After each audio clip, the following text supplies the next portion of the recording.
We often talk about the Russia-Ukraine war and whatever's going on in our current day. And, some of the times we're just baffled by why so many people seem to be confused on the fundamentals of combat reality and just looking at the way the war is developing, et cetera. And I'm going to show you just one example here that I think helps to explain why so many regular people are so confused on things. We've had Ian Puddock, the smartest man in London, on the show many times. We talked to him about this in the UK situation, and he says because the mainstream media is always given this rosy outlook, and then it's not talking about things that are negative, and they just focus on what the narrative is that's supposed to come out based on what apparently some in the government think. Well, whether it's an outright plan or not, or somebody's pulling the strings, I can't tell you, but I can say that here is what mainstream folks are saying in the United States that is so far off base, and yet it's presented as evidence and facts. And if all you do is just a regular person, and you're not going to spend the time I do every day, you're not going to be digging into 5 and 6 different sources for each story and spend hours a day reading this stuff like I do. If you have time to see something on your screen as you're scrolling by, or just read the headlines of the daily, all you know is what the New York Times or the CNN or some of these other networks tell you. Well, I'm going to show you one thing here. This is Christian Amanpour, who's interviewing M. Gessen. I'm not sure how his name is pronounced, from the New York Times. And they're going to be talking about what is the current situation in regards to what Trump is doing in the aftermath of him calling Zelensky a dictator without an election. So here's the way they're viewing it. Here's Christian Amanpour. Putin has said that all of this reaction is, quote, hysteria, and that why shouldn't we talk to the US? And of course, Ukraine will be involved.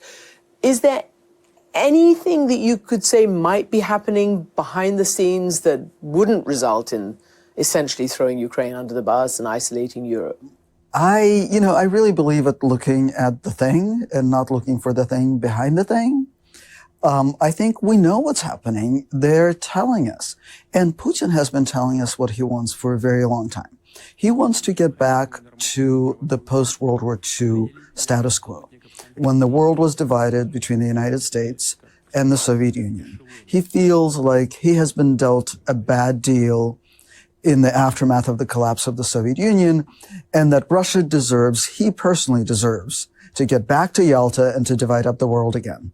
I see Zelensky as the only politician on the world stage right now whom we're actually seeing having the courage of his convictions. He's calling things what they are. He is speaking up for a democratic Europe. He's calling for Europe to mobilize for the interests and the values that it was founded upon. And he is the only person doing that. That is breathtakingly wrong. And I don't know if this New York Times writer believes what they're saying. I don't know if they're just repeating what they've heard. I just can't tell you. All I can say with complete conviction and certainty is that they are dead wrong on 2 profound issues in there. First of all, he's really, really off on what Putin said. He's claiming that, well, Putin wants to recreate the Soviet Union in a sense. He wants to divide the world into 2, that the whole purpose of the whole thing has been to gain power and to go back to some kind of Cold War thing. And now he's working in cahoots, presumably, with Trump, that we're going to split it between an American, sphere and a sphere of interest for the Soviet side. Oh, I'm sorry, the Russian side. You see, in his mind, they're still the same thing. And then when you actually look at what Putin has said, and we'll do that in just a minute, you're like, wait a minute, if you have actually paid attention to what Putin has said, and I'm talking about going back to 2008, pardon me, 2008 at the Bucharest summit, to 2007, even before that, at the Munich Security Conference, or in 2014, when there was this, the disrupted election and the overthrow of the legally elected government in Ukraine by people who didn't like Russia. And we supported that. We didn't support the rule of law. We supported the side that we liked, even though it overturned a legally elected government. We didn't care about that. They posted that. They said, look, if you keep on talking about bringing NATO into Ukraine, especially after what you've done here, it's a red line for us. We're going to take action. They have never said anything about reconquering anything. To the contrary, Russia had actually said in that 2007 Munich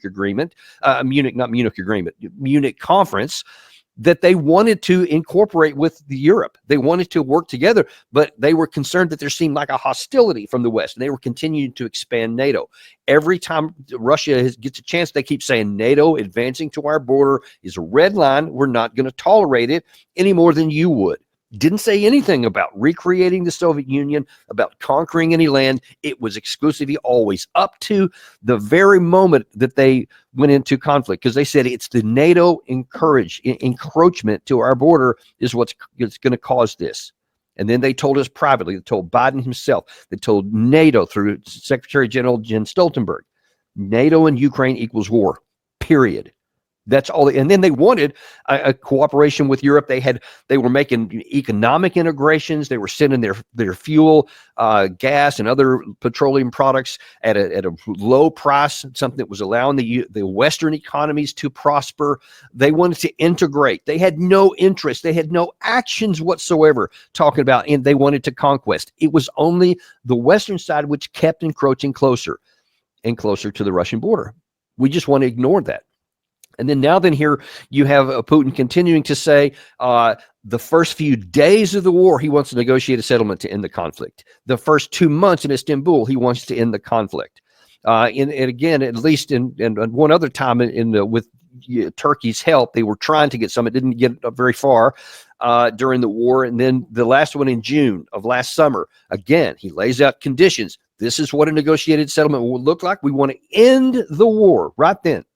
Imagine if we had taken him at his word then and actually went to seek peace at that point. The war could have been over by months now, and all the killing could be stopped. But instead, you have this New York Times writer continuing to feed the flame that, no, this is something that's going the completely opposite. And don't take my word for it. Again, it's this. I'm telling you what Putin said. Let me show you. Here's what Putin did say. As for other participants, first of all, Russia has never refused contact with Europeans. Russia has never rejected the negotiation process with Ukraine, never. It was our so-called partners in those negotiations who refused. The Europeans cut off contact with Russia, while the Ukrainian side prohibited itself from engaging in negotiations and withdrew from the Istanbul negotiation process, openly and publicly announcing it. Well, we are not forcing anything on anyone. We are ready. I've said this 100 times. If they want to negotiate, they're welcome to do so, and we will be ready to return to the negotiating table.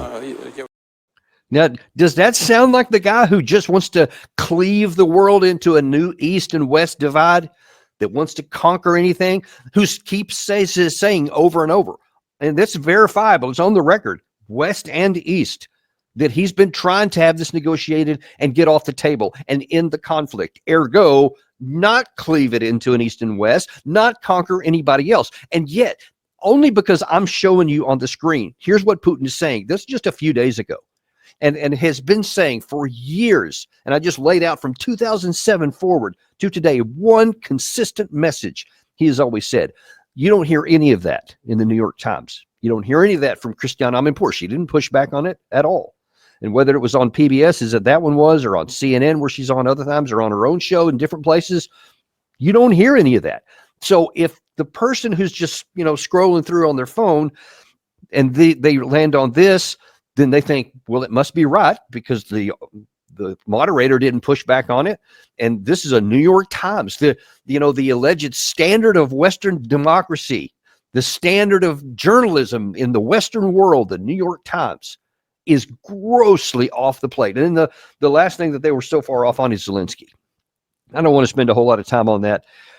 But the reason why everybody's up in arms right now, because Trump used the crude language to call him a dictator without an election. And he said he's sick of it and he's tired of how he's being treated, et cetera. Trump is a little over the top in his hyperbole. He always has been. But when you look at why he's that way and why he's talking that way, and as we've shown you again throughout the entire course of this war, that Zelensky is detached from reality. This guy, this New York Times reporter, actually said he's the only one who is seeing the world as it is. And I'm thinking, my God, are you that disconnected from reality yourself? Are you so fooled? Did you believe what you're saying? Because it is fundamentally clear that this guy is detached from reality. Zelensky, at this late hour, still wants security guarantees. He wants some other nation in Europe to put its own national security on the line and risk a war with Russia to try and rescue this dying patient of Ukraine that's already lost the war. It's past tense. The only question remaining is where the final end will be and what the final tally will be. But the end is already known. And he also wants nuclear weapons, which he said on Piers Morgan the other day. Does that sound like something that's rational to you? That anyone in the West is just going to hand the guy a nuclear weapon? Someone who is so disconnected from reality that if he used it, it would automatically get the return address would be attacked by Russia in response? I mean, that's absurd that even someone like this New York Times reporter would recoil from. And yet he's defending him. He's defending Zelensky as being someone that is, the only rational thinker, the only one that's seen it for, standing for democracy. He hasn't conducted an election since the war started out. The United States did during our Civil War, but I guess that's different somehow. He has banned Zelensky has banned political parties he doesn't like, has banned newspapers and other media that he doesn't like, has jailed anyone who says something against him, has sent people to the front if they dare to say the wrong things in public, has banned religious organizations that he doesn't like. This is the democracy guy that you want to keep on defending? And yet this passes for elite Western media. And this is why so many people recoil when they see some of the things Trump's doing, which I'm showing you make enormous sense. And it has the best chance to save the lives of these Ukrainian people. That's what people like Gessin and so many other of the media, whether in the UK or the United States, just are oblivious to.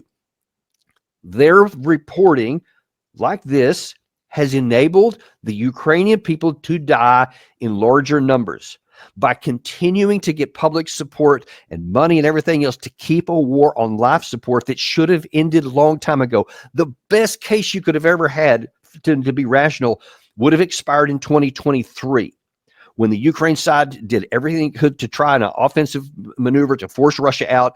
It was obliterated, broke its teeth on the first defense line. I've told you before.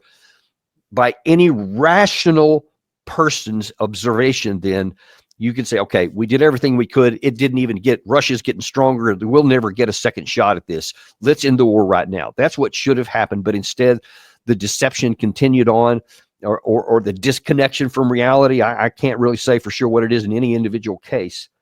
I can just tell you that it's been untrue. And the bill payer for all this has been the Ukrainian people. And I know for sure, because I've heard from some reports, that especially those that are close to the line of contact are sick of it, and they just want the killing to stop because they see all it can do by continuing on is to get more of them killed. And I don't know why anyone would want to do that. I hope, sometime in the future there's an accounting for all of this, soul searching, something like that, as this recedes into the background. Once it gets off the table, God willing, soon, that people start saying, golly, how did we get into this situation here? Why did our mainstream media outlets report all of these things so consistently for so many years when it was, now we can see, evidently never true? And it was always clear that they were going to lose on the Ukraine side. I hope that happens. Something that we're going to continue to do every day we get a chance, because we are unintimidated and uncompromised on this channel to bring you the truth, no matter what it is, so that you can see what's really happening. And that's our show for today. I really appreciate you joining us. Just be sure and like and subscribe if you haven't. And we will look very much forward to seeing you on the next episode of Daniel Davis Deep Dive.